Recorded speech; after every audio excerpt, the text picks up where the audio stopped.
Creating a new article is easy. If you have been given access to the website to create content, when you are logged in you will see a pencil. Click on the pencil and then click on Create Content. First thing you must do is give your content a title. Now that you've done that, we're ready to enter the contents. It's best if you just type directly into here. But if you've already got something prepared, you can copy and paste it.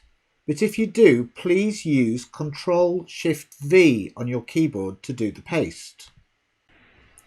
When you've entered your text, you can of course use any formatting that you'll find across here, but mainly you should be just using bold, or if you need to use a heading, then heading 2 or heading 3.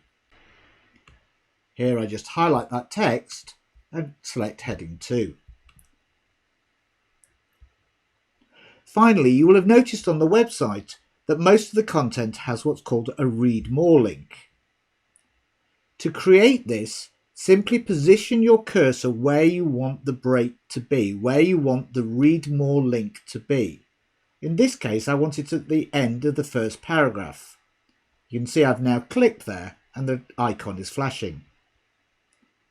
With the cursor there, click on Read More.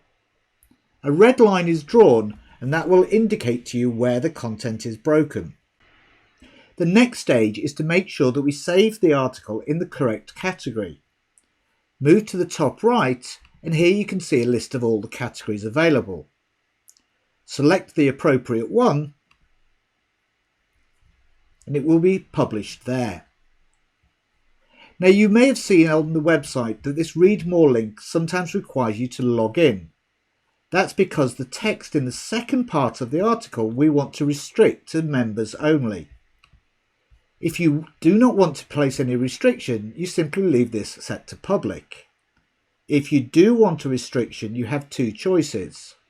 The first is to web members, which is anybody who can log into the website, and the second one is to Sinai members, which is also people who can log into the website but also are members of Sinai Synagogue. So if you want to add that restriction, just simply select it. We have the option here to enter the author name, but that's purely optional. We can also choose not to publish the article today, but to publish it at some point in the future. We can do that by selecting the icon and choosing the date. Normally you won't need to do that.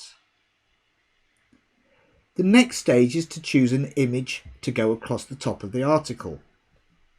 If you don't select one, one will be placed in there by default, but if you have one prepared, it should be 990 by 200 pixels wide. You can simply click this button here to either select one from the website that's already created,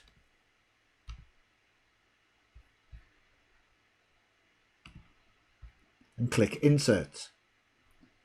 If you have your own that you want to upload, click Select, simply scroll down and click on Choose Files.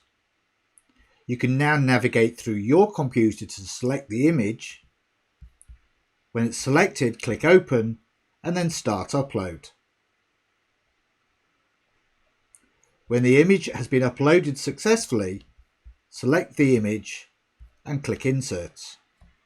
The image will now be used in the header of your article. If you click on this eye, you can see a confirmation. If we now click Save, the article will be immediately published. We can see it here. If there's any change that you wish to make, click on Edit. You can make the changes and press Save, and everything will be corrected and displayed as you expect.